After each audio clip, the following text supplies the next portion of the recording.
Živjo. Poslušate 5. epizodo podcasta Goreči grm, z vami pa sem vaš gostitelj Matej Cepin. Danes gostim enega prav posebnega gosta.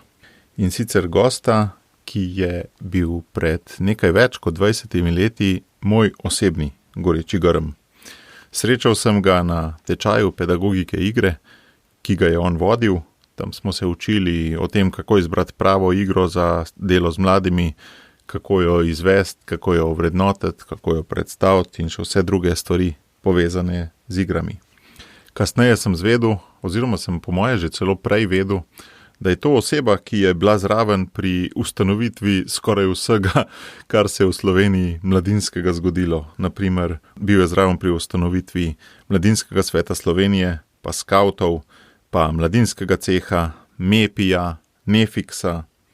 Leta 2019 pa je prejel za vse te stvari tudi državno priznanje za izjemne dosežke v mladinskem sektorju kot edini v tistem letu. Ja, tako je. Gre za Salezijanca Rafa Pinoso. Pogovor z njim mi je minil, kot bi trenil. Med drugim sva se pogovarjali o njegovih gorečih grmih, o tem, a je bil celibat tudi del paketa tega njegovega gorečega grma ali ne. Zelo zanimiva pa mi je bila tudi debata o tem, kaj starši najstnikov, nekako otrok v obdobju nekje 10 do 15 let, delamo prav in kaj delamo narobe. Gremo kar v akcijo, še prej pa naročite se na ta podcast v vaši najljubši podcasterski aplikaciji, da boste vedno obveščeni o novih epizodah. Že veš, kaj je tvoj edinstven prispevek k boljšemu svetu in kako ga udejanjiti? V podcastu Goreči grm razkrivamo močne zgodbe tistih, ki že živijo svoje poslanstvo, zato da lahko ti najdeš navdih, prepoznaš svoje goreče grme in pogumno stopiš na novo pot. Rafo, dobrodošel. V čast mi je, da se lahko s teboj pogovarjam. Dober dan tudi tebi. Ko pomislim nate, se najbolj spomnim na dve stvari.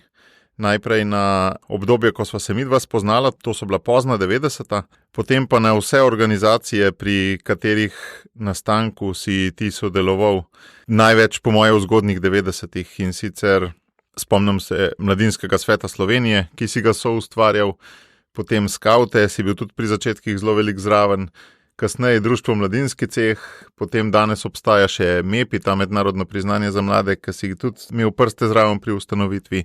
Da ne govorimo o Nefiksu, ne vem točno, a si bil tudi pri Skamu, kaj zraven pri skupnosti katoliške mladine. To gotovo ne more biti delo samo enega človeka, meni se zdi to res toliko impozantno, ker večina od teh stvari z izjemo Skama še zmeram danes živi. In me zanima, kakšna je bila pravzaprav tvoja vloga v teh procesih? Torej, v tem času so nastajali dejansko mladinske organizacije ali pa se je ponovno začenjalo organizirati mladinsko delo ali pa mladi so se začeli organizirati in imenovati to mladinsko delo. Ali pa smo začeli imenovati. No, jaz takrat nisem bil več mlad, ne, je tudi to potrebno poudariti. To se pravi, bil sem zdraven, pri nobeni od teh stvarih dejansko nisem bil tisti, ki bi bilo od mene odvisno, da stvar je ali da stvari ne bo. Tudi na cehu ne? Mogoče na cehu še najbolj, ampak verjetno tudi tukaj lahko rečem, da ne, ker sem bil bolj ali manj, lahko rečem, koordinator tistih skupin, ki so želele narediti nekaj. In smo potem iskali eno tako obliko, ki lahko pokrije to. Hvala Bogu moram reči, da sem imel izkušnjo iz Avstrije, organiziranost koroških Slovencev, kjer sem delal kot vzgojitelj v dijaškem domu več let in takrat sem se srečal tudi, to se pravi, s skavti, kako so oni organizirani, z dijaško skupino ali pa z dijaškim društvom, kako je tam organiziran, s kulturnim društvom, kako je organizirano in to se pravi, te izkušnje so bile zame zagotovo zelo dobrodošle, čisto iz tega praktičnega organizacijskega vidika, kjer sem že, lahko bi rekel, imel izkušnjo, v kaj bo pripeljalo, če gremo tako in tako, ali pa v kaj, če bomo šli po neki drugi poti. In tako so dejansko takrat, lahko rečem, nastajale te mladinske organizacije, ki so zadovoljevale in različne ljudi in bile na organizacijski ravni različne. Ne vem, ceh in skauti, lahko rečemo, nimajo čisto nič skupnega, razen tega, da so člani v eni in v drugi organizaciji mladi. Pa kakšna je bila bolj specifično tvoja vloga? Ti si jih povezoval, si lobiral, si klicaril, si jim povedal, kako? Ne vem, pri skautih lahko rečem, sem se zelo ukvarjal z metodo, s tehnologijo. To se pravi, pedagogiko v bistvu. Kaj pomeni biti skautski voditelj, in sem bil v začetku vse, od duhovnega voditelja do voditelja, praktičnih veščin pa do tistega vodnika, lahko rečem, v eni od skupine, in to mi je kradlo praktično ves čas. Počasi so se pa potem začeli usposabljati mladi, ki so prevzemali stvari, in meni tega ni bilo potrebno več delati. In smo začeli lahko delati malo zahtevnejše stvari, recimo pri skautih. Pot v mladinski ceh je bila pa popolnoma drugačna. Tam so bile pa skupine, ki so bile že organizirane, ki so pa hotele nekaj več, kot samo se srečevati recimo na eni župniji, kot, ne vem, klepetalna skupina v petek ali pa v četrtek zvečer, ki so hotele kaj več kot to. Mladinski svet Slovenije, za poslušalce ne povem, da je to pa raznobarvna združenje vseh mladinskih organizacij, levih, desnih, zgornjih, spodnjih, srednjih, zadnjih. Ja, tudi na slovenski ravni ali pa na ravni nekega predstavništva mladih kot take je bilo potrebno, to se pravi, je bilo potrebno narediti tudi neko neposredno povezavo z, če lahko rečemo, z oblastjo. Tako smo bili zraven dejansko pri nastajanju Urada za mladino in pozneje seveda tudi čisto te samoorganiziranosti, če rečemo temu tako, mladih v neki strukturi mladinsko delo. Pač mladi smo bili v tistem času, ali pa mladinske organizacije so bile v tistem času, ne bodi si ga treba, ker je bil to čas privatizacije. In stari sistem je imel za mlade dosti dobro poskrbljeno infrastrukturo. Računajte, da v vsakem bloku je bila ena soba namenjena mladim. Nobena od teh sob, saj jaz ne vem zanjo, da bi preživela. Pa ni važno, v katerem mestu je to bilo, ker so se popolnoma vse olastninile.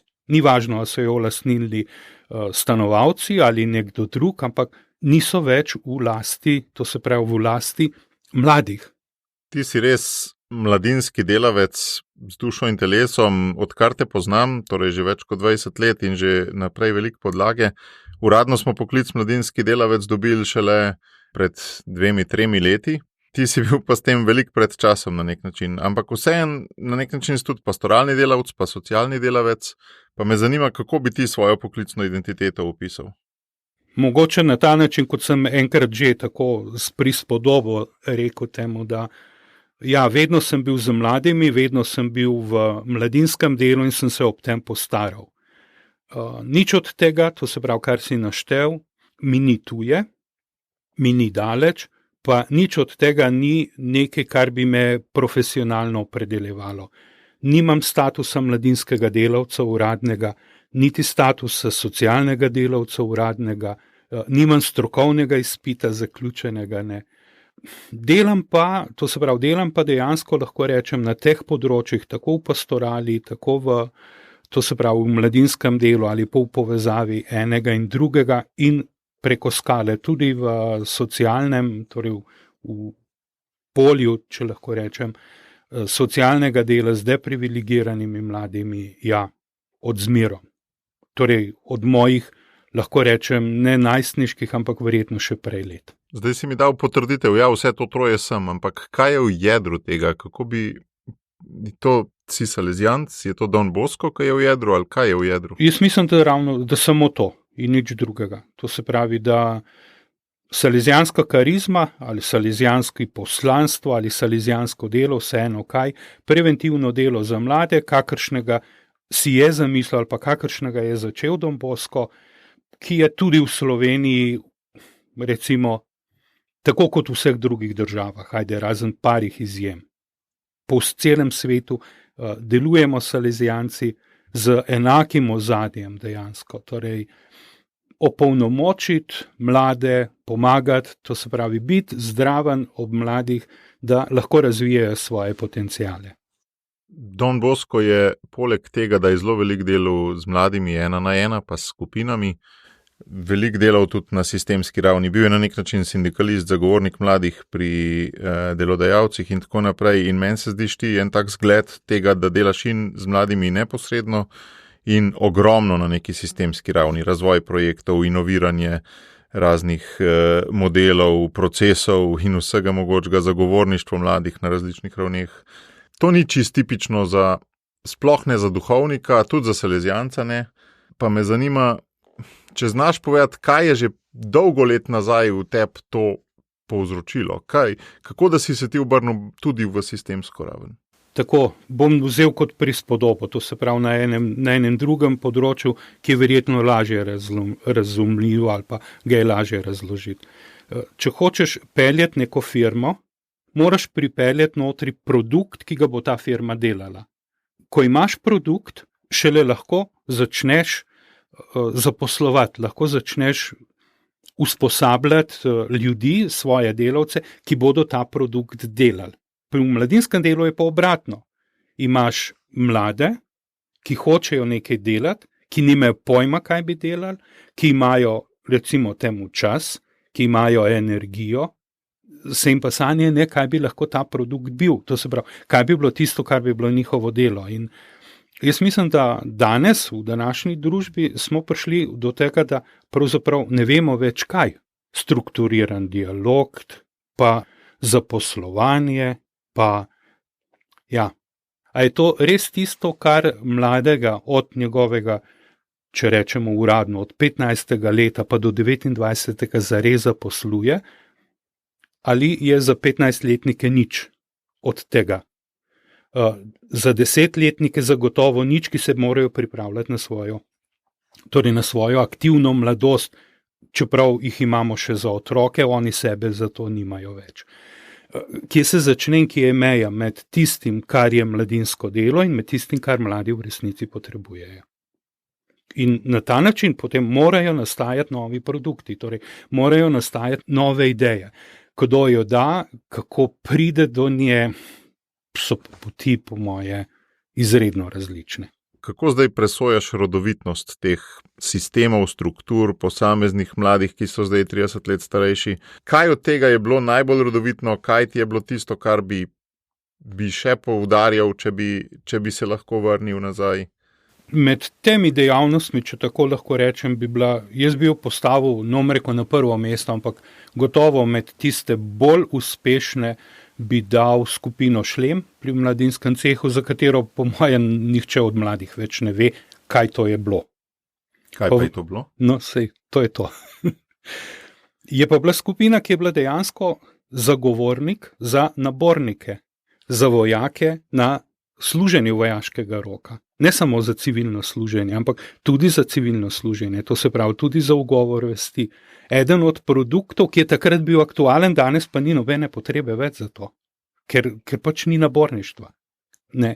Takrat, to se pravi, če tako lahko rečemo, pa izredno pomemben, ker je stal neopremljen mladostnik nasproti blazno dobro strukturiranemu sistemu, kot je vojska. Ne samo slovenska, ampak kot so vojaki, profesionalci, ki so vodili, ali pa uslužbenci, upravniki nabornih komisij po raznih občinah, ki so preprosto prešli iz starega sistema, kjer so bili bogova, v enega, kjer so morali postati, kjer smo jih morali prisiliti v to, da postanejo, da nas vzamejo vsaj kot nekoga, ki jim lahko nekaj pove, ki ga ne bodo upoštevali, ampak ki jim lahko nekaj pove, ki ima pravico govoriti.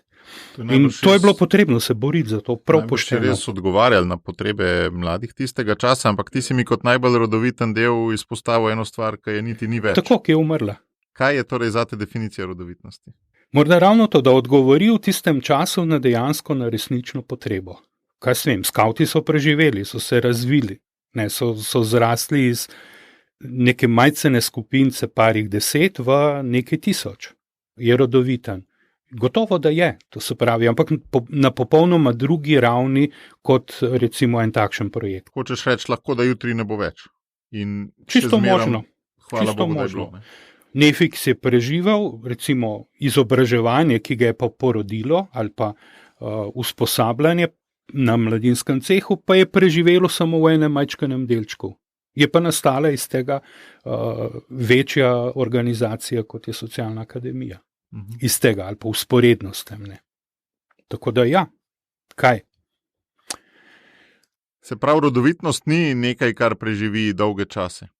Mogoče mi prevečkrat računamo da je nekaj uspešno skozi denar, to se pravi skozi denar, skozi to, če obstaja, če prinaša dobiček, ne pa skozi to, ali odgovarja na resnične potrebe. Kaj s tem? Kmet, ki je posejal neko zadevo, pa jo je toča uničila, kaj je potem? Je neuspešno posejal, je neuspešno obdeloval, v bistvu nič od tega, ne? To se pravi, je za nič kmet, zaradi tega, ker mu je neka naravna katastrofa, to se pravi, nek splet zunanjih okoliščin, na katere ni imel vpliva, mu je porušil, mu je spremenil, sploh ne. On je naredil vse, kar je bilo v njegovi moči, da je kvalitetno in na osnovi tega znanja lahko naredi drugo leto isto stvar, enako, od začetka na novo, če bo potreba. Tako me provocira ta tvoja misel, ker mi je malo nasprotju z načeli trajnostnega razvoja. Veš, neka kmetija, ki je že 500 let tam in ima že izdelane neke procese in deluje posledično sonaravno, ker drugače sploh ne bi preživela 500 let, ne, je v okolju nekaj trajnega, nekaj tudi lepega za pogledati, nekaj, kar skriva zgodovino, kar nas povezuje z identiteto. Ti pa govoriš, provociram mal, pa ti tudi mene, ti pa govoriš glih obratno. Ti pa govoriš, da je lahko rodovitno nekaj, kar 10 sekund živi, pa pol umre. Ja, ampak izkušnja, to se pravi, lahko umre tisti zaključni del, uspešnost v danes. To, kar so pred 500 leti na tej kmetiji sadili ali sejali, danes nič od tega verjetno nimajo več, ker so se semena spremenila, ker se je tehnologija spremenila in tako naprej. Tradicija kmetovanja pa je ostala. Tradicija mladinskega dela ali pa dela z mladimi, za mlade, z njimi skupaj, pa je ostala. To se pravi, znanje, izkušnje, odnos, ki smo ga ustvarili, je ostal in mladinskega dela, jaz upam, da se ne gremo zaradi tega, da naredimo nekaj, ampak da se učimo stvari, da pridobivamo znanje, da pridobivamo izkušnje, da dobivamo odnos eden z drugim, da se in socializiramo kot ljudje, kot bitja odnosa in na drugi strani kot tisti, ki bomo lahko svoje znanje, svoje izkušnje, ki smo jih tukaj pridobili na morda popolnoma nepomembnih, družbeno nepomembnih stvarih, jih uporabili tudi v kasnejšem poslovnem življenju ali pa v kasnejšem, to se pravi, torej v osebnem poslanstvu. Delal si res že ogromno stvari, zelo različnih. Zdaj se ukvarjaš z socialnim cirkusom, ki je vezan malo na cirkuško pedagogiko. Prej si delal že spremljanje prostovoljcev, pa neformalno izobraževanje, pa nabornike, pa tako naprej. Kaj je skupni imenovalec vsega tega? Rekel si že, da bi mladi pač svoje potenciale izkoristili, kar se da, ampak vseeno še malo bolj tak srčen potencial, za katerega si ti poklican. Jaz mislim, da vsak od nas mora poiskati ne samo v sebi, ampak tudi v svojem okolju tisto, kar dopolnjuje znanje ali pa poslanstvo ali pa veščine, ki jih jaz imam osebno, s tistimi, ki jih preprosto nimam. In čim bolj se zavedam, kaj vse lahko nekdo drug napravi ali pa katere darove vse nekdo drug ima in jih lahko združva skupaj, jih lahko dava v nek sendvič, to se pravi v neko skupno stvar, toliko boljše, torej toliko bolj kvalitetno, toliko bolj raznoliko bo in moje življenje in življenje, to se pravi drugih okrog. To se pravi okrog mene. Jaz sem zdaj kot zavedati se svojih darov, pa iskati darove drugih, ki so tvojim komplementarni in se nekako povezati. Ja, lahko rečemo tako, ja. Kje si dobil navdih za to poslanstvo, če se vrneva nazaj, ko še sploh nisi vedel, da boš salezijanec, ko si bil še nekdo čist drug, mogoče nepopisan ali pa drugače popisan list. Če zdaj pogledaš nazaj, kateri so bili tisti glavni dogodki, ki so te k temu peljali? Jaz bi rekel, da sta dva, tako recimo, mogoče, ja. dva, vendar oba sta vezana s salezijanci ali pa z Domboskovim načinom dela. Prvi je bil en tak daljni sorodnik moje mame, ki je prišel kar tako enkrat na obisk. Nekateri ga morda poznajo v eni drugi vlogi, Mirko Žerjav je bil to, že dolgo pokojni. Je prišel na obisk, ko sem bil mogoče star takrat 10 let, kaj takega, ne. Ti si iz dobrega polja, ne? Tako, ja, ampak je prišel tako obiskati to daljno sorodstvo, ne k meni ali kakorkoli. Ampak v tem pogovoru z njim ali pa v tistih nekem kratkem obdobju, ko so bila skupaj, sem začutil, da jemlje, to se pravi, on kot duhovnik, jemlje ali pa pristopa k meni drugače kot naš župnik ali pa naš kaplan. To se pravi, je imel popolnoma drugačen pristop. Na to sem, lahko rečem, popolnoma pozabil, ne. Do enega obdobja, ko me je on preprosto povabil, če bi jaz prišel enkrat v Želimlje na poleti na ene duhovne vaje. Takrat sem bil pa po moje v kakšnem 7. razredu. Ja, in torej 4 leta kasneje. Recimo nekaj takega, ja. In ja, sem šel in moj prvi podvig je bil preprosto to, iti v neznano, iti sam na avtobus, mulo prvič, to se pravi, no, rekel čisto prvič v svet, ampak prvič v nekem, kjer nimam pojma, kjer nisem bil rešen nikoli, z eno potovalkico, v kateri so pač rjuhe in tisto, kar potrebuješ za biti nekaj dni nekje. Popolnoma nov svet, torej nekaj popolnoma novega in tukaj se začne pa tisto drugo, da mi starša sta mi preprosto sta me pustila. Nobeden od njiju ni šel z mano. Dal so mi denar za avtobus in to je bilo to. In sem šel. In prišel in ostal in tam videl, da ni samo on takšen, ampak da so pravzaprav lahko vsi taki. In ja, takrat mi je bilo jasno, da hočem biti jaz tak. Če lahko rečem, da je to, ne. In jaz si omenil en zelo močen goreči grm na nek način, pri 10 letih, ne. Pri kolikih letih je imel že Don Bosco svoje sanje? Ja, tam nekje, ja, tudi. Ja, je to taka magična starost, misliš, ali je slučaj? Jaz mislim, da se v tem obdobju nekje lomi tisto smer, v katero ljudje gremo, ne. In a jim dajemo, to se pravi, ali stojimo ob strani v tem, da lahko razvijajo samega sebe, ali pa jim dajemo to, da ostajajo odvisni od nas, ne. In jaz mislim, da današnja družba najstnike, to se pravi prav nekje na tem obdobju, torej v tem obdobju, v tej starosti. To govoriš kaj, 10 do 14, ta tvoj začetek in konec? Najbrž še tukaj nekje, ja. Jih preveč zavijamo v vato, torej jim preveč serviramo stvari, jih delamo premalo samostojne, in zaradi tega, ja, ostajajo v varnem hotelu mame za zmerom, če se le da ali pa čim dlje. Dokler jih nekaj v življenju zelo, zelo ne pretrese in jih vrže iz tega ven. Montessori pedagogika ima en zelo dober izraz, ki se mu reče občutljivo obdobje za nekaj, ne? In če ga zamudiš, bo pol težji, recimo se črke naučiti ali pa tako, ne? Ja. Pač obdobje, ko gre z lahkoto, no? Za katero stvar je 10 do 14 po tvoje občutljivo obdobje? Za vse. No. To se pravi. To pa ni v skladu s tem konceptom. Ja, se strinjam.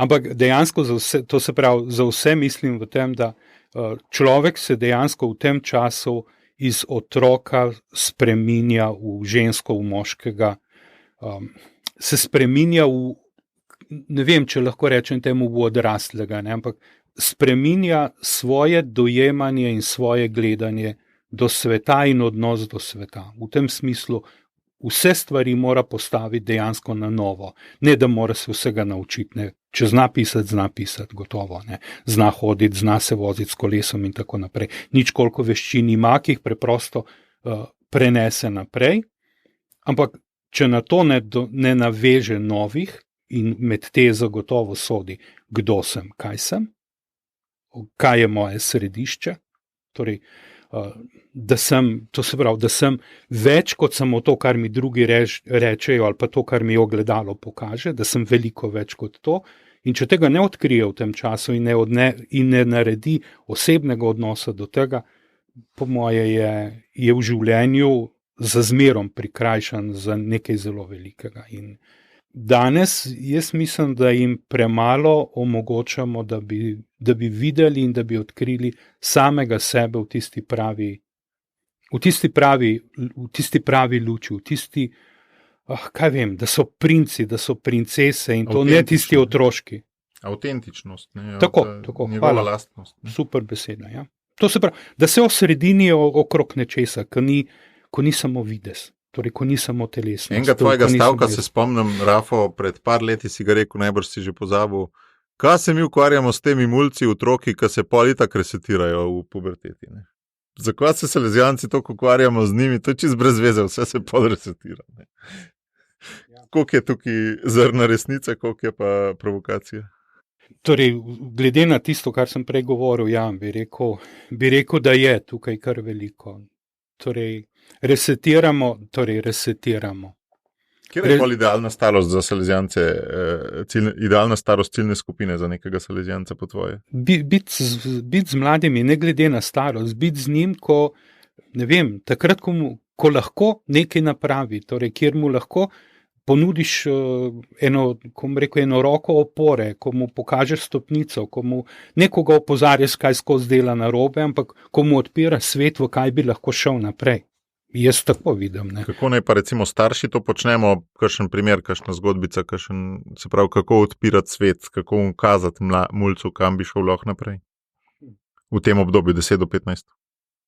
Ohranjati zaupanje v njega, torej v mladega, vendar tako zaupanje, katerega je, ko bi rekel, katerega je tudi on vreden, v katerega mora tudi on nekaj vložiti. To ne pomeni, da ga spremljam, a je naredil ali ni naredil, ampak da pričakujem, da mi bo povedal, kako je naredil, ne da bom jaz vohunil za njim. In mogoče so mobiteli zato za nič, ker omogočajo vohunjenje in ker izkoriščamo vohunjenje in vejo, da vohunimo za njimi ali da vohunijo za njimi. Sam bom res rekel, da tega ne počenjam, da ne delam tega zavestno, nočem tega počenjati. Želiš, da so malo svobodni, ne? In da se zaserijo. Da imajo pravico zmotiti se zmotiti pošteno. To se pravi, ne samo malo, ampak še vedno ne katastrofalno, ker z napak se učimo. Zelo veliko stvari. Nič kolikokrat je treba obtovč kolena, da se naučim voziti po 2 kolesih. Nič kolikokrat je treba nakracati nekaj, da se naučim napisati A. In to je to. In v življenju tudi za druge stvari je potrebno napraviti toliko in toliko felerjev, zato da potem, ko rabim tisto znanje, ga imam, vključno s felerji. Zdaj imam pa zadnje provokacijo. Kjeri so bili pa pol tvoji felerji v tem 10 do 15 obdobju? Kaj pa vem. Po moje taki kot vseh najstnikov. Nič zelo drugačni ali pa nič kaj zelo ekstravagantnega. No. Popolnoma tak, povprečen, nagajiv, neukrotljiv in tako naprej. Mulo, ki se zna zelo postaviti za sebe ali pa biti zelo nesramen do drugih, v prvi vrsti seveda do učiteljev. Enim sem po moje v osnovni šoli pošteno zagrenil življenje. S čim pa? Verbalno ali z dejanji? Ne, s tem, da sem bil zelo učenec, ki niti približno se ni gnal za ocene, ki mu je bilo pomembno, da pride skozi in da ima ob tistem nič koliko časa za delati tisto, kar ga zanima. To pa lahko rečem, da sem ohranil cel čas, da neke stvari, ki jih moram narediti, jih pač naredim, ker jih moram narediti. Recimo, moral sem se učiti kemijo, zato da sem popravil na 2, pa angleščino, pa tak naprej. Ne. Sem se moral učiti. Kjer so bile pa pol tiste stvari, ki so te pa zanimale?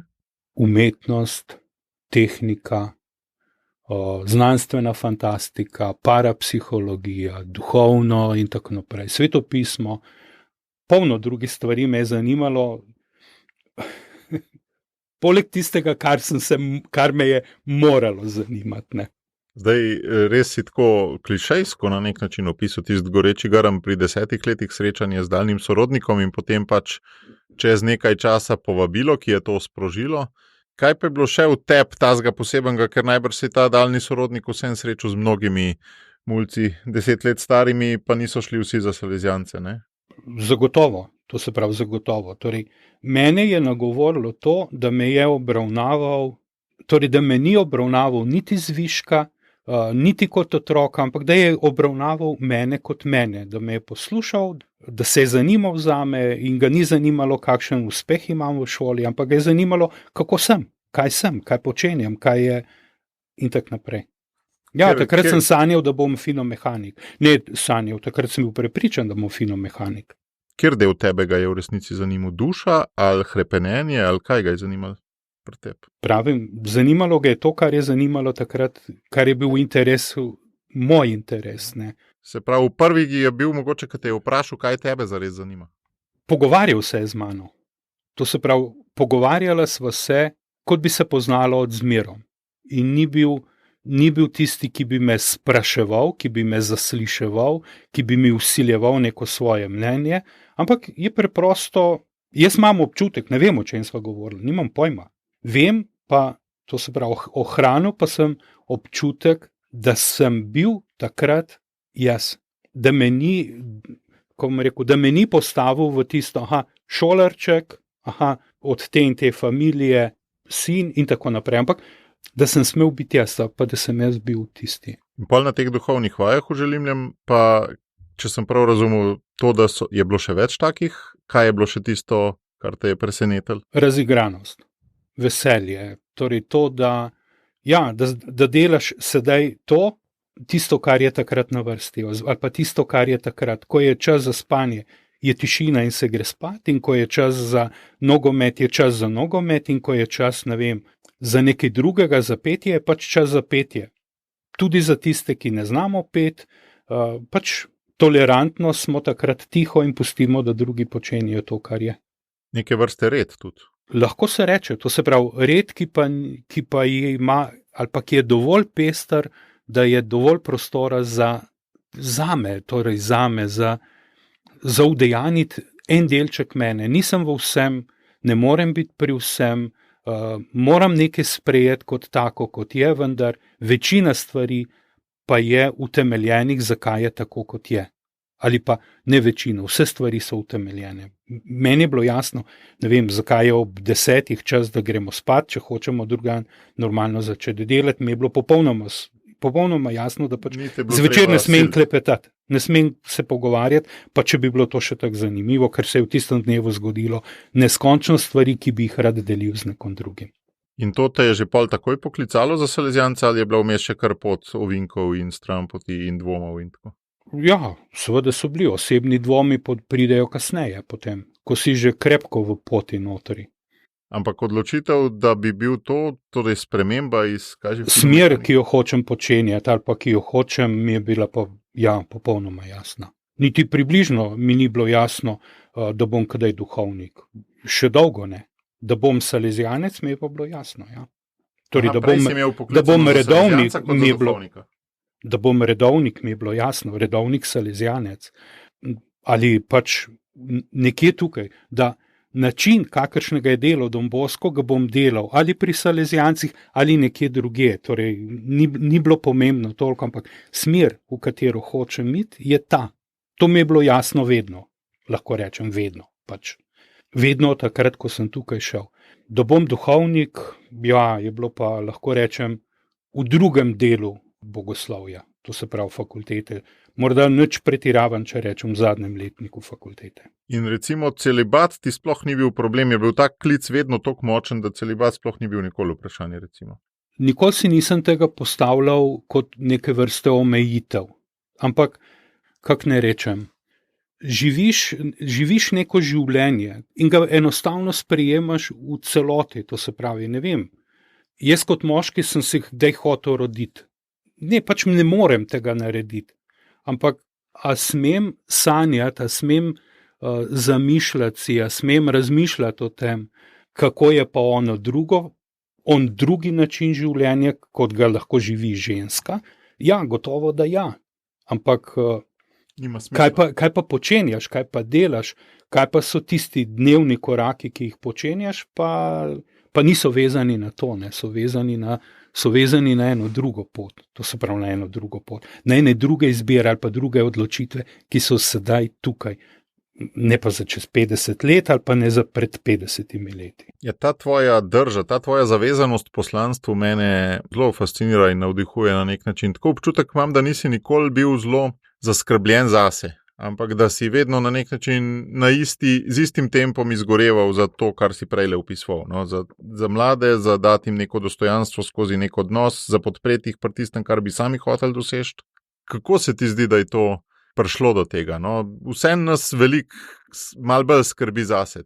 Meni je ta, kar oddaja, to se pravi, kar ta naslov, lahko se rečem, tega podcasta je tistine. Mojzes mora spoznati, da ne gre s terorizmom, pa če je še tako visoko na družbeni lestvici, kar pomeni, da se njegovo dejanje ne bo razkrilo, kar se skoraj zagotovo ne bi, ali pa če bi ga politično zatušali, ker je le iz kraljeve familije, ok? Tudi če je adoptiran noter, ni pomembno. Tam je, tak status ima, pa vendar on osebno pobegne zaradi tega, ker noče tega osebno pele. Torej, to je tista osebno dozorevanje, moram se umakniti iz tega, ker to ni tista prava pot. In v puščavi, dolgo po tistem, ko mora služiti za svoj vsakdanji kruh z nečim čisto drugim, začenja odkrivati, mogoče pa je moje poslanstvo tam, kjer sem bil, neko drugo. Ne? In pojdi k faraonu, torej pojdi k svojej familiji in jim povej, moje ljudstvo bo odšlo. Moje ljudstvo ne bo več tukaj notri, ker prišli smo kot gostje, danes smo pa nekaj drugega. In to ni isti status, katerega smo imeli, s katerim smo prišli, in to ni več ista pogodba, katero smo imeli na začetku. In enako po moje pri vsakem človeku moraš odkriti, kaj je tvoje središče, okrog česa se boš vrtel, kaj bo tista točka, v katero usmerja svoj pogled, katero postaviš kot tisti temeljni, torej temeljno točko, se ne znam drugače reči, torej kaj je tvoje središče, in če tega postavljaš v sebe, ja, potem se vse vrti okrog tebe, potem si narcis, ne. Če tega postavljaš v izgled, ja, potem se vse vrti okrog tega, ker imam prevelike ustnice, prevelik nos, pa na nosu neko stvar, pa premajhne prsi in tako naprej, in ja, lahko neskončno popravljam svoje telo, ki ne bo nikoli popolno. V kaj se ga pa splača postavljati? V nekaj, kar ni v tebi. In za mene ali pa za tiste, ki smo verujoči, verjetno sploh ni problem povedati, v kaj ga usmerjamo, kaj je tisto prvo središče. Za druge najbrž ga postaviti izven sebe, v dobrodelnost, v solidarnost, to se pravi v altruizem, če lahko rečem, nekaj, kar ti prinese srečo, ne v bližnjega kot bližnjega, ker te lahko veže, ker potem si namesto zaljubljen v sebe, si zaljubljen v drugega, si odvisen od drugega, si njega usužen. Nekaj, kar te osvobaja, nekaj, kar je presežno, torej kar je transcendentno, pa kakorkoli govorimo. Se pravi, tudi v bližnjega ne, ampak v nek ideal, v nek nedoločljiv cilj je smiselno postaviti svoje središče. To se pravi, v nekaj, kar ni materialno. Kot Jezus reče, nekaj, česar ne razjeda ta molinarija. To se pravi, torej v nekaj tistega, kar nam prinaša resnično zadovoljstvo in resnično srečo.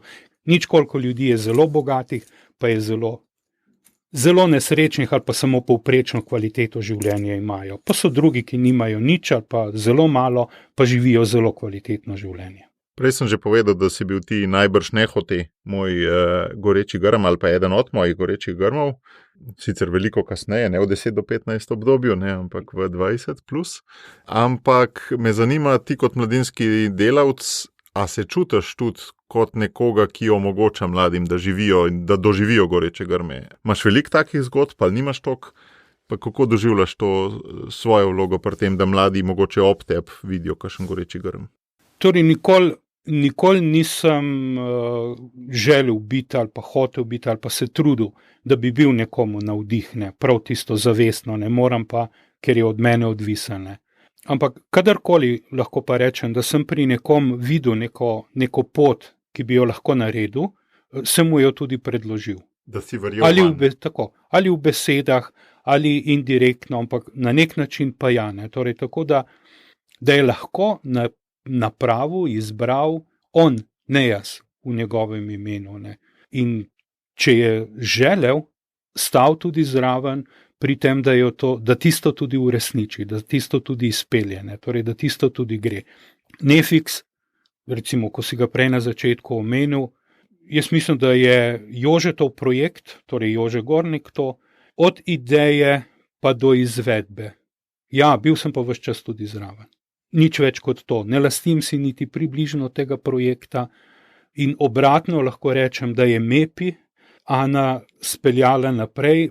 Potem, ko smo pravzaprav naredili vse, pa ni bilo nikogar, ki bi zares zaživel, ki bi zares se identificiral s tem in imel še takrat čas. Ana ga je pa nekako našla, je videla v tem svoje poslanstvo in super, pripeljala MEPI iz enega majhnega, lahko rečemo, programčka v nekaj, kar je danes ne samo v slovenskem merilu, ne, se ni našla iznajdba. Nekaj res velikega, tudi v Sloveniji. To se pravi nekaj, kar zaznamuje toliko in toliko mladih ali pa šolne. Ja, to se pravi dve različne poti ali pa dva različna človeka, ki sta šla z dvema projektoma na popolnoma dva različna načina in danes živita. To se pravi, in sta danes torej aktualna. Ne vem, kako ti doživljaš, a se ta mladinska pastorala, to je polje, rečemo, cerkvenega mladinskega dela na nek način, kaj je spremenilo od poznih od 90-ih do danes? Pač mladi so se spremenili, ampak ne vem, a je tudi cerkev malo manj drzna, kot je bila takrat? Kaj misliš? Ja, je bolj ziheraška, kot je bila. Verjetno tudi zaradi tega, ker v 90-ih letih nas je bilo veliko, to se pravi zelo veliko, sorazmerno mladih. To pomeni tudi sorazmerno, lahko rečemo, zagnanih, tudi v marsikdaj v nekonvencionalne prijeme ali pa v nekonvencionalne smeri. Za cerkev seveda. Danes smo vsi bolj ali manj v zrelih letih ali pa celo ste šli malo bolj v core biznisu, ne delate toliko drugega. Ja, dejansko ti zmanjkuje energije, zmanjkuje časa in je toliko in toliko obveznosti, ki jih je potrebno napraviti, tudi zaradi pomanjkanja kadra. Če zelo sociološko govorimo. Ampak kdaj se je pol to prelomil, ker če bi recimo, tako kot si ti rekel, smo bili mladi pa to, pol bi se mogli to obnavljati in bi bili novi duhovni poklici, ne? In se obnavlja, samo da morda cerkev tega ne prepoznava tako zelo. Veliko več, kot je bilo to v 90-ih letih, je danes pobud strani laikov. Lahko rečemo tudi zelo, zelo duhovnih, ne samo organizacijsko-pastoralnih, ampak prav tudi pridigarjev laiških je več, ne? Tudi, ne samo organizatorjev. Ne? Tako ja, prav tisto v bistvu, ne, molitvene skupine, ne smem reči zakramentalne, ker pač to cerkev omejuje. Ampak pridigar je odlično. Ne? Tako, to se pravi voditeljev duhovnih vaj, popolnoma duhovnih programov, torej sicer pa sej duhovnik, torej klerik, ni tisti, ki mora biti vse, ne. Sej v cerkvi, v prvi cerkvi in lahko rečemo v Jezusovem je naredi tisto, to se pravi razvijaj svoj dar, razvijaj svoj talent, razvijaj tisti dar, ki ti ga daje duh. Sam struktura je zato včasih slepa, ne? Ja, za te nove karizme, ki se potrebujejo. Tako, ampak pridigar pač naj posluša preroka in prerok naj bo tiho takrat, ko govori ko govori pridigar. Ne. In to je tisto, ne, ali znamo prisluhniti drug drugemu, ne. In ali znamo dopolnjevati en drugega. In morda je tukaj večji ali pa največja težava, če lahko rečemo cerkve, uradnih cerkvenih struktur, da morda prevečkrat izpostavljajo tisto, kar je v domeni klerikov, torej kar je v domeni duhovnikov, premalokrat pa to, kar daje duh cerkvam, da naj počenjajo ali pa da naj bo da naj zares živi. Tam, kjer znajo duhovniki prisluhniti temu, to se pravi, da duh veje kjerkoli. Se tudi zgodi, ne? Ja, tam je veliko. Se mi zdi, da so vse te spremembe res velike, ne? Tehnološke, politične, socialne, pa še ta korona in da pač cerkvene strukture se malo počasneje spreminjajo, ker morajo ostati dolgožive, ne? Pa me zanima, kaj pa ti zdaj, ko si že 60 plus, se še vedno, jaz to doživljam, kot da se še vedno zelo intenzivno učiš. Kjeri so tvoji zadnji učni momenti v zadnjih 10 letih, recimo? Kaj si se mogel na nov naučiti? V 10 letih? Ja, lahko tudi kakšen drug fokus si vzamaš, no, ampak... Mislim, težko opredeljujem nekaj tako časovno vezano. Ne? To se reči v zadnjem življenjskem obdobju, ne? Kaj od takrat in od takrat od tukaj. V zadnjem času lahko rečem, da je glavni fokus to, deluj tam, kjer si, lokalno, s tistimi konkretnimi ljudmi. Bolj in bolj lahko rečem, da se fokusiram na mikro raven in puščam zadaj vse tisto, čemur bi lahko rekli politika, ne, v zelo širokem pomenu besede. Z politiko se tak in tak nikoli nisem ukvarjal. Me nikoli ni zanimala. Likti, za kar sem te v prvem delu podcasta hvalil, ne? Da si nacionalnih organizacij ustanovil bil zraven in tako naprej. Ne? To zdaj načrtno opuščaš. Tako, dejansko. Zelo zadovoljen sem v klepetih raznih v mladinskem centru, s temi mladimi in otroci, ki prihajajo in zdaj v koroni, ko smo zaprti in samo še na Zoomu ali pa kaj takega, najbolj pogrešam tega, to se pravi osebno, ne. Tega živega stika, konkretnega stika, ko vidiš drugega, tudi ko smo bili z maskami na nosu. Ampak vsaj vidiš, torej to je tisto, kar mi osebno trenutno lahko rečem, najbolj pogrešam. In mislim, da ne bo ponudbe, ki bi me tako zamikala, da bi šel iz lokalnega okolja v nekaj več. Da mi povej... Na strokovni ravni, pa to, kar si mogoče samo tako mimogrede omenil, ne, pa mislim, da me v zadnjem času najbolj zanima ali pa najbolj spremljam domet in moč socialnega cirkusa. Povej mi, prej si to govoril o tem, da se je treba odzivati na trenutne potrebe. To si se mal polenil, ali si opazil, da tiste strukture so bile brez veze v začetku 90-ih, ali so pač zdaj strukture že obstajajo in ni več potrebe po ustanavljanju in so pač zdaj pa čutiš veliko več potrebe po tem lokalnem stiku? Jaz mislim, da je danes toliko raznih različnih možnosti, ki so na dosegu roke, kjer jih preprosto lahko poguglaš in ni več potrebe biti tako zelo aktiven na neki strukturni ravni. Ne. Bolj pa je problem to, da mladi nimajo znanj, nimajo veščin, jih lahko rečemo komercialne ponudbe, tako močno zaslepijo, da pravzaprav sploh ne iščejo kaj izven tistega, kar se jim reklamira kot trenutno najboljše.